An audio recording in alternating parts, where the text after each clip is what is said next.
هلو كتاكيت قلبي، الفلوج بتاع النهارده يوم في حياة سنجل مام في الغربة. فتعالوا هوريكم يوم عادي بقى، مش خروجه ولا يوم حد ولا ويك اند وفسح والجو ده، لا. يوم عادي. صحيت من الصبح، كنت نايمة بس ساعتين بالمناسبة، يعني انا صحيت الساعة 7:30 وانا اصلا كنت نايمة 5 ولا 5:30 حاجة زي كده. وبعدين نزلت انا ورينو عشان خاطر رايحة عندي ميعاد عند الدكتور، ونازلة جري بسرعة وخدت الزبالة. بالمناسبة بمشي الطريق ده كله عشان خاطر اوصل الأوضة بتاعة الزبالة، متخيلين؟ فالمهم شلت الزبالة ورحت رميتها، وطبعا عقبت لان انا موسوسة. وبصيت لقيت باقي 10 دقايق على موعد الدكتور بتاعي، وما ينفعش اتأخر. هو اصلا مكان 10 دقايق مشي، بس انا كان لازم اجري عشان خاطر اوصل بسرعة. فجريت. وبصوا يا جماعة، بجري في الشارع ومفيش حد بيبصلي ولا بيضايقني ولا اي حاجة خالص. هي دي الخصوصية والحرية اللي انا بتكلم فيها، ان انا بحبها ومش عارفة استغنى عن الحياة بالطريقة دي بصراحة. ووصلنا هنا الحمد لله، وكالعادة كان في خازوق عتبة. فحطيت العربية تحت ودخلنا عشان خاطر انا عندي النهاردة الموعد، مش الدكتور نفسه بس، لا يعني جاية اعمل تحاليل. الدكتور اداني موعد امبارح ان انا اجي اعمل تحاليل، وخدوا مني كمية الدم دي عشان الناس الاشاعات اللي بتقول ان ما عنديش دم. عندي اهو، واخدين 3 سرنجات اهو. خرجت لقيت الطقس اتغير تماما على لما كنا داخلين هنا المانيا. بصوا الطقس ده اتغير في 10 دقايق عشان تبقوا عاملين حسابكم. يعني دخلت يا دوب خدوا الدم مني وخرجت. فطرت ابني وانا ماشيه في الطريق، لان احنا رايحين على الحضانه بتاعته او على الكيتا. ودي موهبه يا جماعه والله.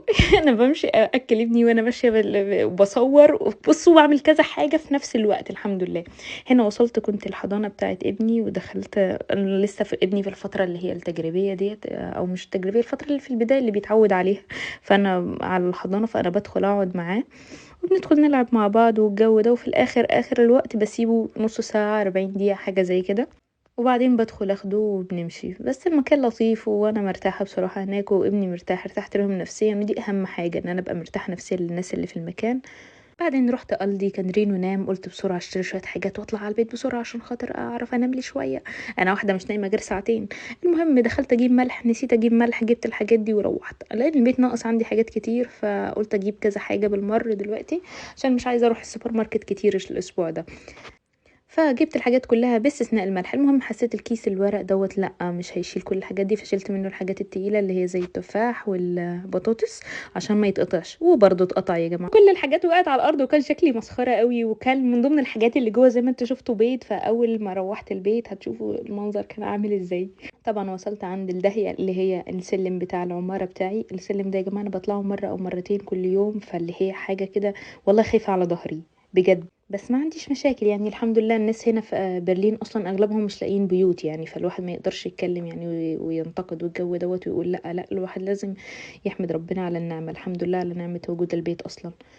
طلعت العربية وطلعت الحاجات، وبعدين ريان، الفترة دي بتاعت ريان ابني اللي هي بيرفض كل حاجة، بيقول لا على كل حاجة. فبحاول اخده بالمسايسة، كان رافض يطلع فاخدته بالمسايسة، ورافض يلبس شوز سبته بالشراب عادي. وبرضه اول ما طلع عيط، فحضنته وقعدت معاه شوية في الارض كده لحد ما هدي. وبعدين طلعت فوق بقى، لقيت البيت اغلبه متكسر في كرتونة البتاع ده. فانا طبعا كواحدة موسوسة زي ما قلت لكم لسه من شوية في البكتيريا والجو ده، فجبت كحول والوايبس اللي هي المعقمة، وفضلت اعقم اي حاجة لمست البيض. بصوا كنت قرفانة قوي والله العظيم. البيض والفراخ واي حاجة فيها ممكن فيها تنتشر منها البكتيريا، انا بحس جسمي بيتكهرب، فوبيا فوبيا بجد. المهم كان لازم اعمل البيض كله المتكسر ده عشان خاطر مرميهوش، حرام يعني. فهم كانوا كتير بصراحة، وابني ما بياكلش البيض، فانا تخيلوا انا اكلت كل البيض ده. والله العظيم. فعملته بالثوم. قولي ان على رأي المثل الثوم بينسي الهموم. وقعدت فطرت لان انا كل ده كنت لسه ما فطرتش، بس شربت الصبح نسكافيه وخرجت. كان طعمه حلو يا جماعه. كنت عامله حسابي اول ما هطلع البيت هنام طبعا، بس ابني عملها فيا، واول ما وصلنا تحت البيت صحي. فقلت خلاص مش مشكله، ما بديهاش، تعالى اعمل لك اللي انت عايزه. هو كان عايز سكوتر، يعني هو مش حابب فكره البتاعه ديت كده، السكوتر ده بالطريقه ديت. فقلت افكه له، فكيت له البتاعه دي وخليته له سكوتر. وبصراحة اتبسط بيه اكتر، يعني افضل حاجة ان انا عملته له كده. وبعدين قلت خلاص يلا تعالي اعملي له نشاط. بصوا النشاطات دايما او الانشطة دايما اللي انا بعملها له بتبقى من اي حاجة في البيت. فانا كنت لسه شارية الطاجن ده ومعايا الكرتونة بتاعته دي، فجبت اللي هي البتاعة بتاعت الشيش طاووق، وجبت له مكرونه وقلت له حط يا حبيبي المكرونه جوه الاسياخ. وقعد يتسلى فيهم واتسحل فيهم شويه حلوين ما شاء الله، يعني حاجات بسيطه بس بجد بتديله وقت طويل هو بيقعد قصادها، وانا كمان باخد وقتي وراحتي. فبعدين قعدت منتجت كذا حاجه على اللابتوب وشفت شغلي.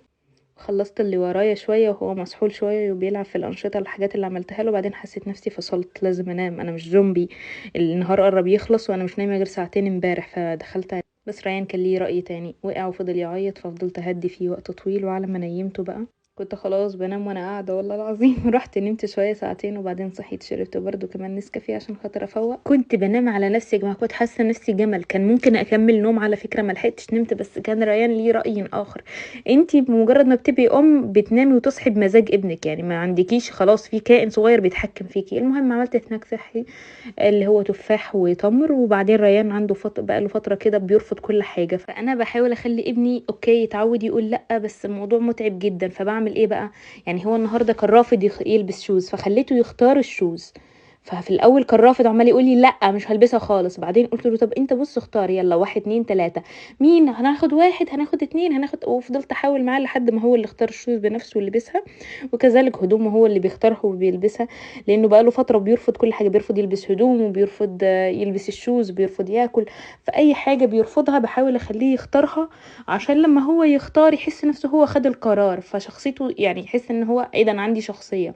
فانا في العمر ده يا بنمي شخصيته واخليه شخصيته قويه، يا بخليه شخصيته ضعيفه وملوش كلمه وما يعرفش يقول لا. وانا مش عايزه كده بصراحه، ابني عايزاه يتعلم يقول لا ويختار هو عايز ايه بالظبط. بعدين المهم نزلنا تحت البيت وتمشينا زي ما انتوا شايفين كده، وكان عندي الطباشير ده وقعدنا نرسم ونلون. رسمت له الاهرامات، انا مش عارفه ازاي الاهرامات دي بس مشوها الاهرامات، ورسمتني انا وهو. بعدين هو بقى جاي جنبي وفضل يرسم، انا مش بقول له تعالى ارسم، انا بقعد ارسم وهو بيجي يقلدني. فانا قعدت ارسم كده وبعدين هو جه جنبي وفضل يرسم زيي، وقضينا وقت لطيف لحد ما بابا جه. وبالمناسبه يا جماعه، انا اي حاجه بعملها في حياتي عشان خاطر ابني، فابني من مصلحته ونفسيته انها تبقى كويسه ان هو يشوف باباه ويشوفه دايما. لان عشان نبقى صراحه ما فيش طفل طبيعي بيطلع وبيبقى سوي نفسيا لو هو من غير اب ومن غير ام. لازم الطفل يبقى ما بين الطرفين مهما كانت المشاكل. يعني انا تاني يوم انفصالي على فكره، تاني يوم ما اتطلقنا كان ابني مع باباه، فما عنديش مشاكل خالص خالص خالص ابني يكون مع باباه دايما، ولا في عز المشاكل بتاعتنا ابني ملوش علاقة بأي حاجة خالص. يعني عمرنا ما هندخله لا انا ولا هو. المهم سبته مع بابا ورجعت على البيت جري عشان خاطر اروق ما يمكن ترويقه، لان بصراحه البيت انا كنت مروقه من امبارح. لو لاحظتوا انا لا طبخت ولا روقت النهارده عشان خاطر هو انا عامله من امبارح الاكل ومرتبه البيت وكل حاجه من بالليل. بس طبعا رجعت غسلت وعملت اللي هي الترويقه اللي على الماشي دي، لان طبعا اي بيت فيه اولاد بيتبهدل. ورحت كلمت مامتي واخواتي طبعا اطمنت عليهم. وهنا كان رينو جه، واول ما وصل البيت كأي طفل جري هرب، انا مش عايزه ادخل البيت. بس دخلته ونيمته. وهنا جاء وقت الديسكو بتاعي. ها لا يا جماعه بهزر، انا شغلت الاضاءات بتاعتي والكهارب على راي اختي. وقعدت اذاكر الدهيه بتاعتي الالماني وبس. والله ده كان يومي.